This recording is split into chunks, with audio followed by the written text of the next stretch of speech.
Oi, gente! Esse é o ArchiCast Tecnologia. Meu nome é Adilson e essa é a nossa nova série de episódios onde a gente vai abordar o mundo das construções. Tecnologia, inovação, novidades da indústria e do mercado vão sempre passar por aqui. E como primeiro tema, a gente vai trazer a economia e a sustentabilidade no projeto. A gente sabe que a consciência ambiental é um valor que foi assimilado pelos profissionais da construção civil nas diferentes etapas pelas quais passa o projeto do edifício já há algum tempo. Dos primeiros traços no papel ao canteiro de obras, muitas são as estratégias para conceber edifícios eficientes, fazendo uso responsável dos recursos disponíveis e de tecnologias que melhor se aplicam a cada caso. Uma questão importante no projeto é a correta especificação de materiais e produtos, que precisa levar em conta aspectos como durabilidade, desempenho, economia e facilidade de manutenção ao longo do tempo. E quando pensamos na água como recurso natural, cada dia mais escasso, os metais se tornam aliados importantíssimos do arquiteto, podendo contribuir para a criação de ambientes mais sustentáveis, mesmo num cenário de crescente demanda como que se apresenta atualmente. Bom, para conversar com a gente a respeito desse assunto, a gente trouxe alguns convidados aqui para tentar destrinchar melhor essas questões. Primeiro, deixa eu apresentar Orlando de Mário Filho, que é técnico hidráulico, também empresa especializada nesse ramo. E o senhor está há quanto tempo no mercado já, seu Orlando? 35 anos. 35 anos no mercado. Seu Orlando, obrigado pela sua presença aqui, pelo seu tempo para conversar com a gente. Obrigado, Will. É um prazer estar com vocês. A gente chamou também a Júlia Lack, que é arquiteta, especialista e mestre em construção civil, com a linha de pesquisa em sustentabilidade na arquitetura, além de ser professora, e também já participou algumas vezes aqui com a gente, já é de casa, né, Júlia? Boa noite. Ainda bem que você dessa vez não falou velha de casa, alguma coisa assim.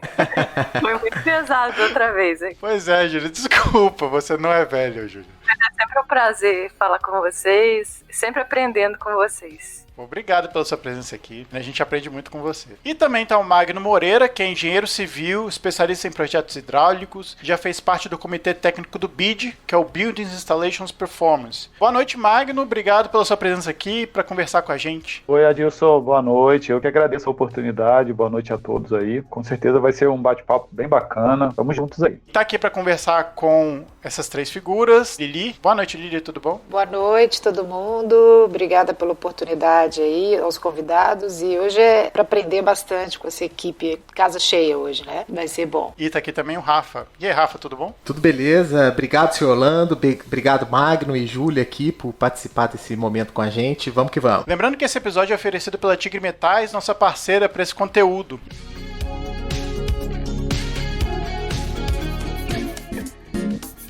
Fazendo a primeira pergunta para a pauta, a pandemia ela trouxe à tona várias questões pertinentes ao campo da arquitetura e da construção civil em geral, né? E uma delas é o aumento do consumo de água e energia elétrica. Como é que essa crescente demanda vai impactar na busca por sustentabilidade no projeto e na obra? A gente está presenciando, né, um consumo um pouco maior na questão de consumo de água, consumo de energia, até porque, assim, as pessoas saem da sua rotina tradicional, né? A gente vê as crianças em casa e, assim, a gente sabe que a consciência, né, das crianças com relação ao consumo de água e energia ainda não está bem trabalhada, né? Enfim, então a gente tem visto, de fato, que esse consumo tem aumentado, né? Isso preocupa, né? Até porque impacta diretamente no orçamento das famílias, né? Não só na parte ambiental, que é uma das maiores preocupações, a gente sabe das nossas limitações aí com relação ao abastecimento de água, principalmente nesse período que a gente passou agora, que é o período de seca, né? E a gente sabe que não enche nos nossos reservatórios naturais aí são diretamente afetados nesse período, e a gente, em contrapartida, teve esse consumo elevado, né? Então, de fato, a pandemia, ela contribuiu sim para essa demanda, ela aumentou. Então, isso requer o quê? De nós que estamos aí na cadeia da construção, né?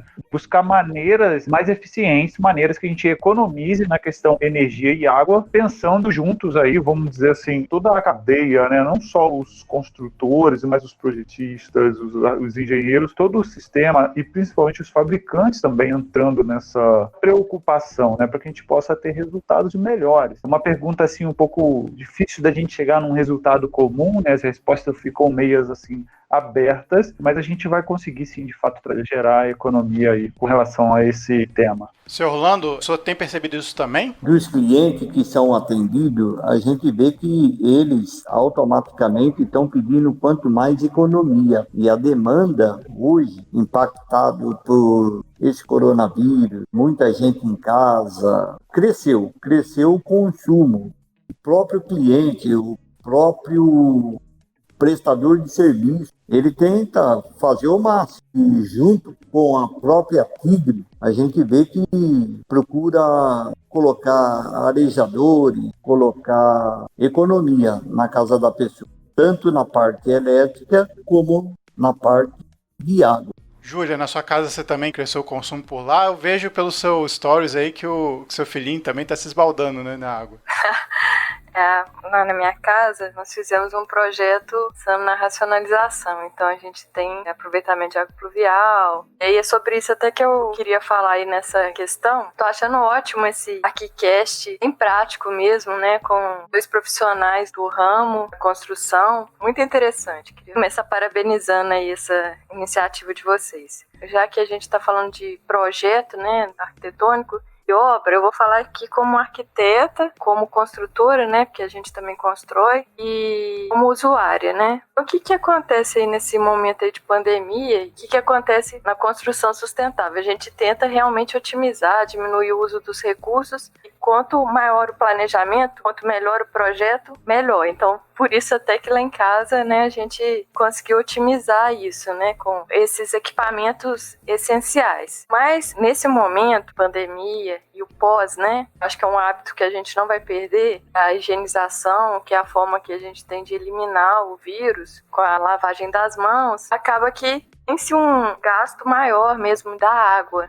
Mas se a gente fizer também agora, a partir do momento que nós aprendemos a lavar as mãos, né, que já foi um passo muito importante, se agora a gente aprender a como lavar as mãos sem desperdiçar. E a gente tem várias formas. Uma delas é realmente, enquanto você estiver ensaboando, que eu acho que precisa ir de 20 segundos esfregando a mão para retirar o vírus lá, né, para o vírus morrer, tirar a camada de gordura do vírus. Eu tô meio neurótica com isso. Então, assim, durante esses 20 segundos, você pode muito bem estar com uma torneira desligada. Se você tiver um equipamento, por exemplo, uma torneira com sensor, né, uma torneira com pedal, né, com acionamento por pedal. Antes a gente só via lá em centros cirúrgicos, mas assim, se você estiver usando de equipamentos, né, com baixo consumo de água, isso já vai diminuir esse impacto causado por essa nova rotina gerada com a pandemia. E, além disso, a gente pode também limitar o uso da água potável. Por exemplo, a água potável para lavar as mãos ela é importante, né? Mas aí, no caso, para regar um jardim, limpar piso, a gente não tem necessariamente que usar água potável, né? A gente pode usar água cinza, água pluvial. Até esse estudo aí do uso da água pluvial e da água cinza, elas são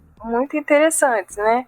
Utilizar equipamentos de baixo consumo de água, né, que aí acho que o pessoal vai falar melhor do que eu, os arejadores e outros tipos de equipamentos que a gente tem. Várias estratégias aí que vão nos auxiliar a manter, né, essa rotina de higienização, limpeza, que são hábitos novos e muito importantes e que ao mesmo tempo não vão impactar tanto o meio ambiente, né, em gasto tão maior do que o normal. Júlia, você tava falando dessa coisa de lavar a mão, eu lembrei muito do meu avô, né? Meu avô da roça. Então a gente ia pra casa dele final de semana e ele falava assim, gente, na hora de tomar banho, desliga o chuveiro pra entrar. Então eu escuto isso há 30 anos, né? E isso nunca se tornou tão atual, né? Muito, muito legal você estar falando isso, eu lembrei do meu avô. Mas a gente sabe que a construção civil, aqui em especial no Brasil, sempre teve uma certa restrição a grandes mudanças, grandes transformações, né? E tudo isso que tá acontecendo aí, impulsionado também, não só de um discurso de sustentabilidade mais amplo, mas também dessas novas necessidades, né, relativas à pandemia. O mercado já se adaptou para isso, a gente já tem aí algumas questões mais práticas acontecendo no mercado da construção civil, que já vem trazendo essas inovações para as questões ambientais, Magno? Sim, e essa parte aí, extremamente importante, que essas mudanças aconteçam na cadeia, vamos dizer, construtiva, né? Vamos dar um exemplo aqui. Quando você vai comprar um apartamento, né, você está limitado ao que o mercado está te oferecendo. Diferente se você vai construir a sua própria casa, né, consegue construir ali, vamos dizer assim, contratar um projeto da maneira que você acha que é o ideal, né? Mas assim, no grande público, no geral, quando você vai lá adquirir o seu primeiro apartamento, vamos dizer assim, é o que tem ali na prateleira, sabe? Não dá para você pedir, não, eu quero mais questões de conscientização e tal. É o que o mercado está te oferecendo, né? Então, assim, o que a gente tem visto aí? Algumas ações que são tomadas aí, tipo leis, né, municipais, que são muito eficientes. Vou citar alguns exemplos, assim, que eu acho muito bacanas dessas leis. Uma aqui de São Paulo, que é a questão que se você está construindo um edifício de alto padrão, por exemplo, em que cada apartamento ele vai ter uma quantidade de 4 banheiros ou mais, o empreendedor, né, ou seja, a construtora, ela é obrigada a ter um sistema, entregar aquele empreendimento funcionando com um sistema de aquecimento solar. Olha que baita ganho que a gente tem aí, né? Energia sustentável, economia, racionamento, né? Racionalização do consumo da energia. É muito bacana. Então, por exemplo, você vai comprar um apartamento desse aí, né, de alto padrão, cara, você já vai ter ali pronto, funcionando, todo um sistema de água quente, claro, com apoio ali do sistema de aquecimento a gás, mas que de fato em dias quentes, como a gente estava conversando agora há pouco, né, que tem feito, poxa, todo o seu sistema ele está usando essa energia sustentável. Eu acho uma ideia fantástica, né? Isso a gente está falando na questão do conforto da água quente. Niterói, por exemplo, foi pioneira em uma lei municipal que diz o seguinte: os projetos, né, eu não lembro a data, o ano agora certo, mas no período que eu trabalhei lá no Rio de Janeiro, pela Tigre, eu lembro que essa lei já estava vigorando,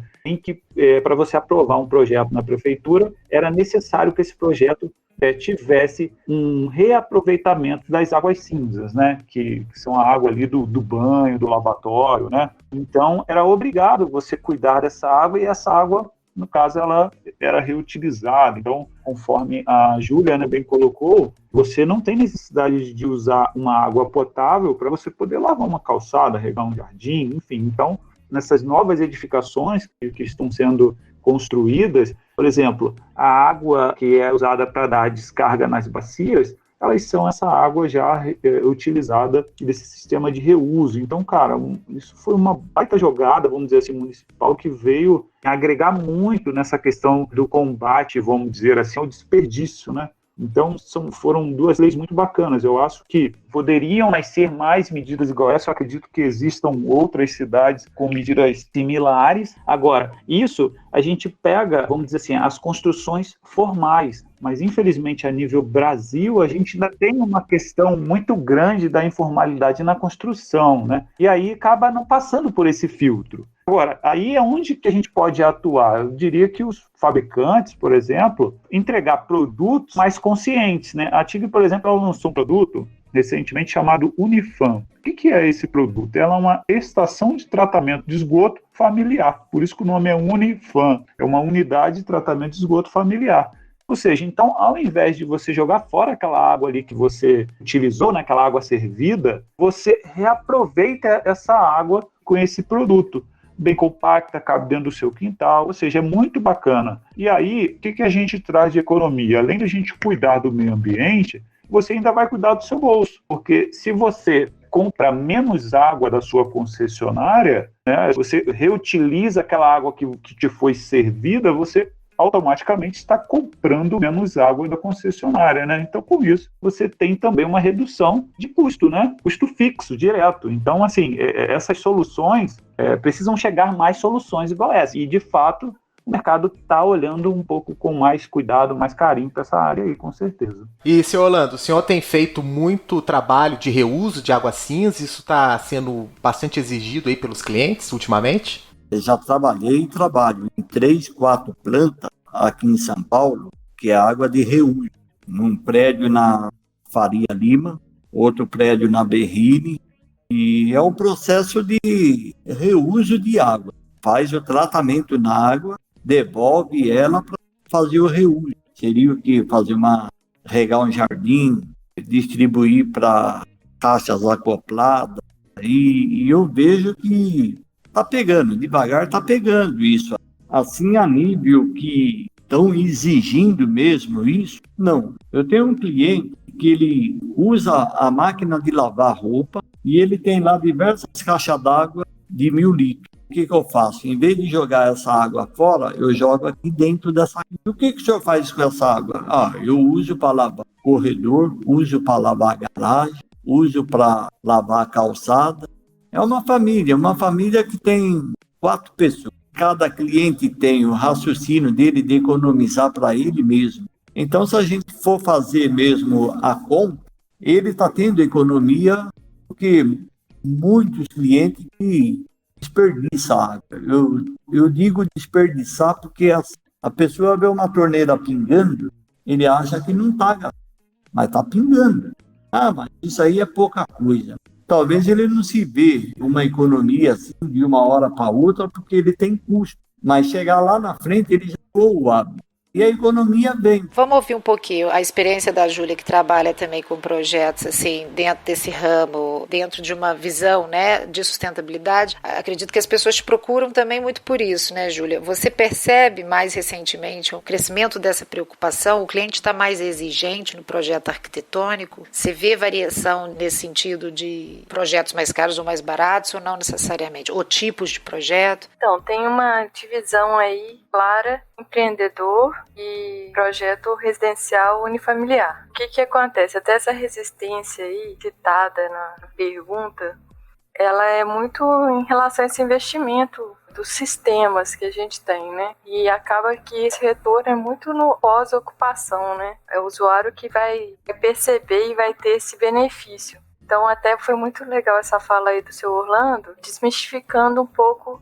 da complexidade de alguns sistemas, né? Tem sistemas que são muito simples, como esse aí da caixa d'água aproveitando a água da lavanderia. Tem outros que são um pouco mais complexos, mas além de gerar vantagem para o usuário, né, para o morador final, ele também gera benefícios para a incorporadora. Por exemplo, você ter acessibilidade ao sistema hidráulico, shafts. Esse shaft, se tiver qualquer questão relacionada a vazamento, ele é mais fácil, né, de você acessar. E, além disso, sistemas de monitoração do consumo, que aí você consegue detectar vazamentos. Isso para uma construtora é super válido. Você tem uma garantia ali, né? Então, enquanto o apartamento está dentro daquele prazo, algumas questões estão sob segurança aí da construtora. Então, isso pode ser um custo bem alto, né? Então, são sistemas simples que acarretam ganhos também para o empreendedor, que até então não tem. Outra questão também, esses medidores individuais de consumo, coisas simples, né? Uma coisa simples também, mas que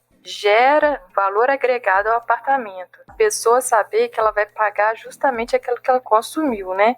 Hoje em dia, os medidores individuais para edificação multifamiliar são obrigatórios, né? Mas até então, pelo menos aqui em Juiz de Fora, não era. Essas medidas são investimentos, elas hoje, até essa mudança cultural, até que o seu Orlando citou, o Magno também, ela agregou valor ao apartamento. Então, assim, até então, para o comprador, tanto fazia, não fazia diferença, né, essas medidas sustentáveis. Hoje não, né? A pessoa busca informação, né, tem esse conhecimento, sabe que esses sistemas, eles vão gerar ganhos e economia no futuro próximo.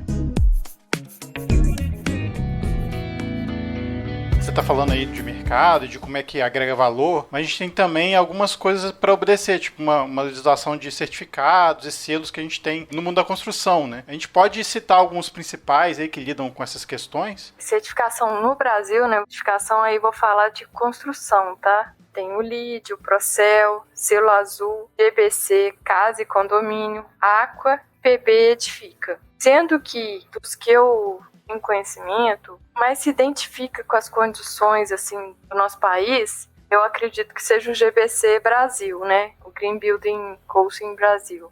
Só que o que acontece com essas certificações? No caso aí da construção, né? E depois dos produtos, acho que o Magno e talvez o Orlando consigam esclarecer melhor. Mas no caso do projeto, para a gente certificar um empreendimento, são tantos pré-requisitos citados que às vezes acaba inviabilizando essa certificação. Porque se você deixar de atender um pré-requisito, você já não tem condição de ser credenciado. E para você ter esse credenciamento, todos os profissionais envolvidos, inclusive os arquitetos, eles têm que ter esse credenciamento na certificadora. Isso gera um custo também para o escritório de arquitetura. Isso gera um custo também para o profissional que vai executar. Isso só vai agregando, né, custo, não necessariamente valor à edificação. Pontos que talvez o consumidor final ele não vai sentir diferença. Ele só vai sentir diferença no bolso, né? Porque no final das contas alguém tem que pagar por isso. Essa é uma questão que a gente conversa muito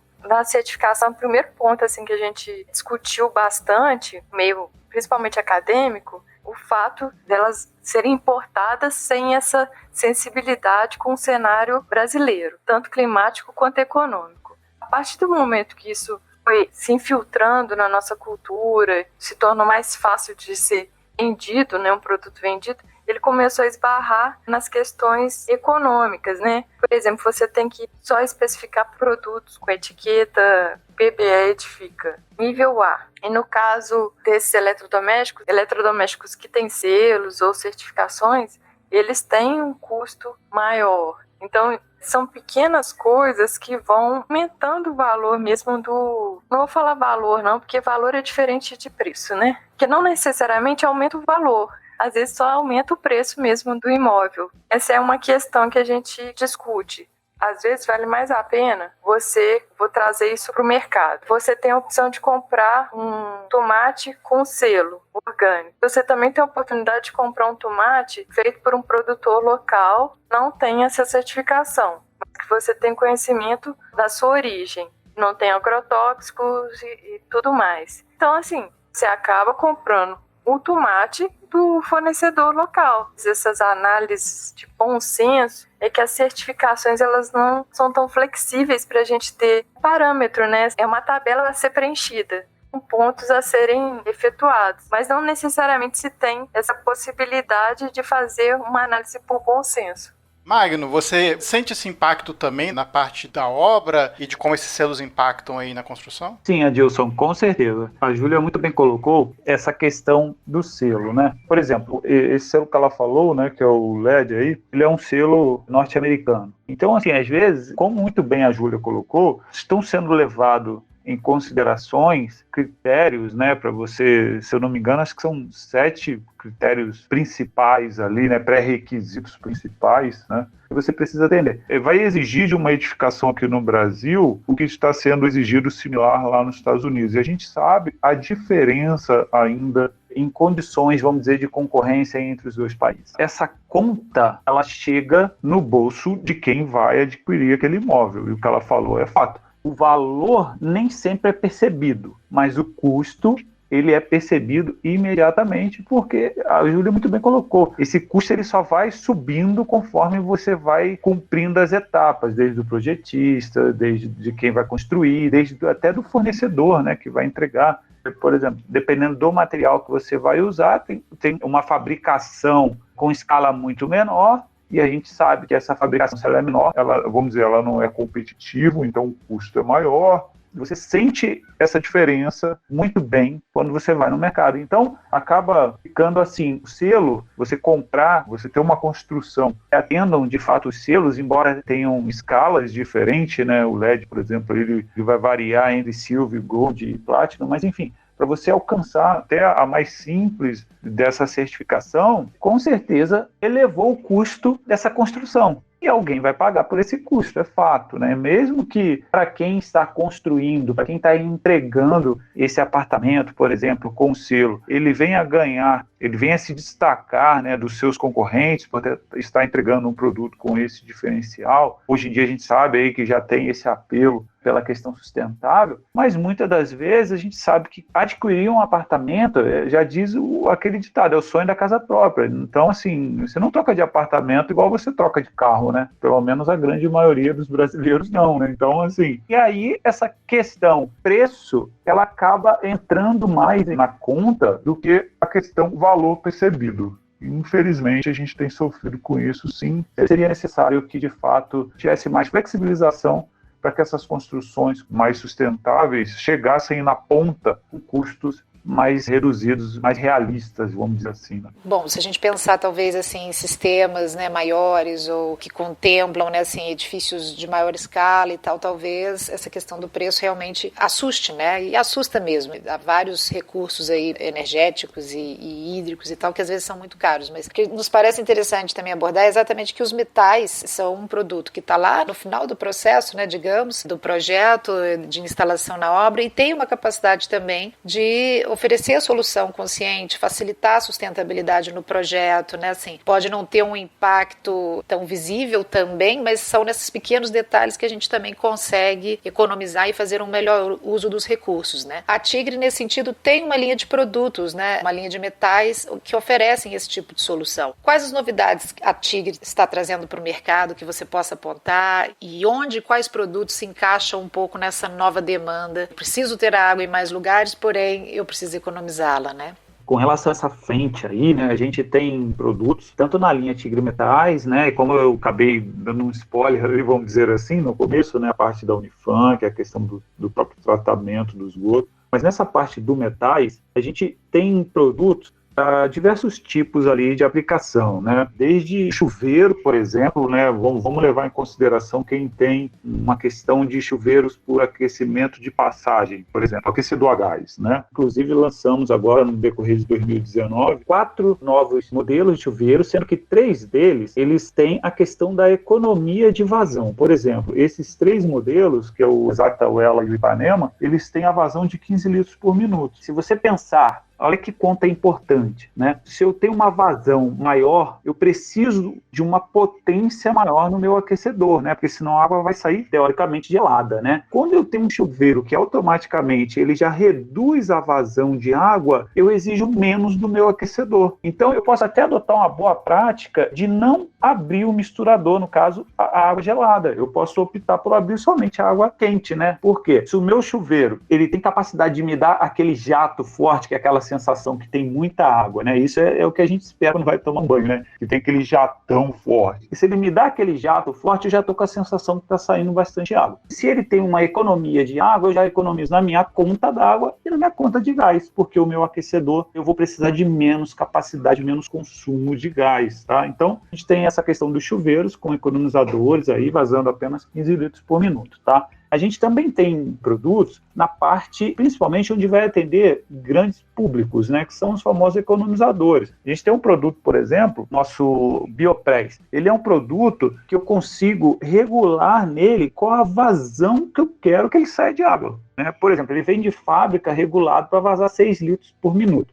Só que o que acontece? É aquele produto que eu aperto, tiro a mão, ele sai água, certo? Só que essa linha do Biopress eu consigo, inclusive, que era aquela dica que o Sr. Orlando deu no começo, que é o arejador. Eu posso colocar nele um arejador e ele vai vazar apenas 1,8 litros por minuto. Ou seja, é uma economia gigantesca e a gente sabe que a gente desperdiça muita água ao lavar as mãos, conforme a Júlia falou, né? A torneira fica ensaboando a mão ali, a água está indo embora sem necessidade. Então, esses economizadores obrigam a pessoa a economizar, porque se apertou, ele vai sair água durante 6 segundos, só 6 segundos, e aí é o tempo de você molhar sua mão. Ensaboou, acabou, você vai ali novamente, aperta ele, e aí você termina de lavar suas mãos. E além disso, assim, pensando em pandemia, né, agora em coronavírus, de fato, né, que é o problema aí, a gente tem também os metais eletrônicos. E esses metais, eu não preciso sequer tocar nele, né? Só por aproximação pelo sensor, eu já consigo, ele já arma ali, já sai água e por um tempo também programado, que vai variar aí de em torno de 8 segundos. Então, assim, a gente tem uma série de aparelhos aí, metais, que vão ajudar bastante aí nessa questão de economia e sustentabilidade. Além, é claro, eu entrar no fato aí, reutilização de águas cinzas, né? Eu tenho também a Unifam, que é um produto fantástico, exclusivo da Tigre, tá? Que a gente lançou em 2019, muito bacana. Em breve a gente vai estar trabalhando, divulgando esse produto no mercado com mídias, assim, vale muito a pena conhecer.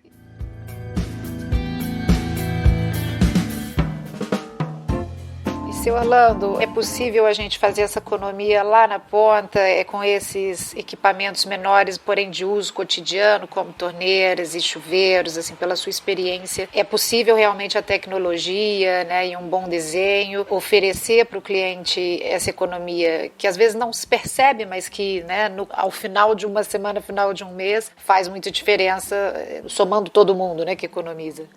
Foi falado aí, em termos de economia, a Tigre, ela está bem no mercado com a qualidade de economia, tanto nas torneiras, tanto nos chuveiros. Esse ano, antes do coronavírus, a gente montou o stand da Tigre e já veio essa novidade no mercado lá para colocar em exposição. E eu e a minha turma que estava montando, a gente começou a fazer uns cálculos com manômetro de pressão, quanto precisava de pressão, equipamentos para medir a vazão, tudo. A gente calculou lá e aparentemente estava dando quase 60% de economia de uma torneira normal. Não só como economia, que também está trazendo modelos novos, né, bonitos na praça. Sim, é impressionante, é enorme, a gente não se dá conta disso, né? Eu achei muito interessante esse lançamento aí da Tigre. A gente tem uma questão na especificação, a gente considera sustentabilidade, eficiência energética e eficiência hídrica, né? Por exemplo, quando você usa um chuveiro a gás ou até com aquecimento solar, demora muito para a água esquentar, né? E nisso a água vai embora.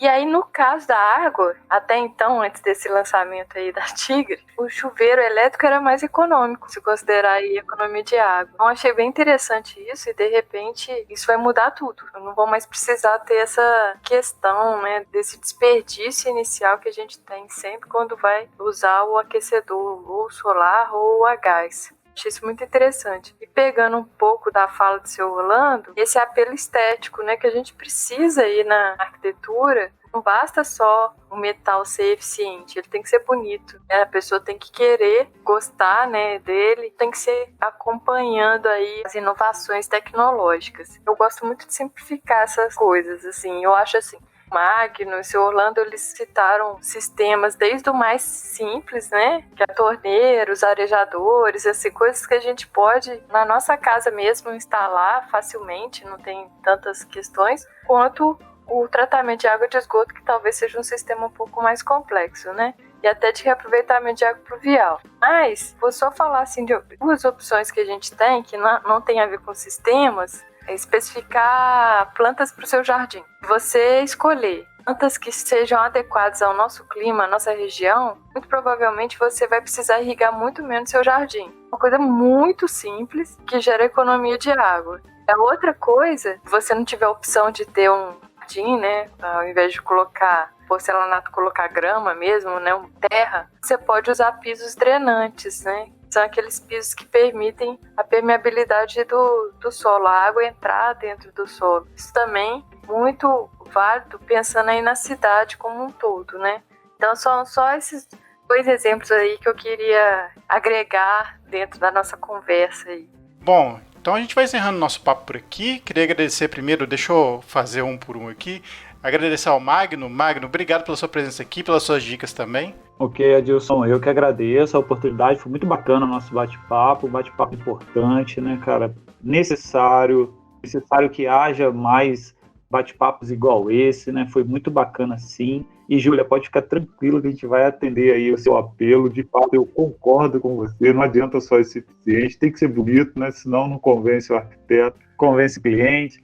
Então, assim, fique tranquilo, a gente está reformulando o nosso portfólio, muita novidade, bastante novidade eficiente e uma excelente notícia para os consumidores. Agora, a garantia da Tigre é garantia para sempre, né? Ou seja, cara, isso é garantia para sempre. Então, passa confiança, né, para o arquiteto, para o consumidor. Então, assim, bastante novidade. O nosso papo foi legal, me convidem mais vezes. Muito obrigado e prazer conhecer todos vocês aqui, tá? Muito bom, a gente que agradece, Magno. Seu Orlando, obrigado pela sua presença aqui, por dar essa palavrinha de experiência pra gente. Obrigado pela oportunidade, tá? E estar junto com vocês. Eu já vi que vocês são fera. Queria agradecer a todos, né? Sempre aprendendo. A gente que agradece, Orlando. Obrigado. E Júlia, muito obrigado por ser já aqui do nosso time e ajudar a gente a fazer esse episódio. Tá vendo? Não te chamei de velha hoje, viu?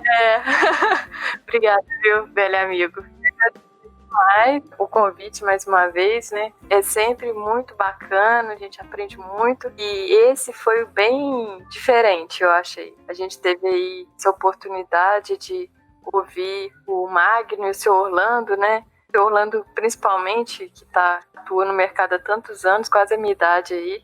A gente precisa de profissionais que estejam dispostos a se reinventar, né? Independente de quantos anos você está no mercado. Isso é que faz a diferença, né?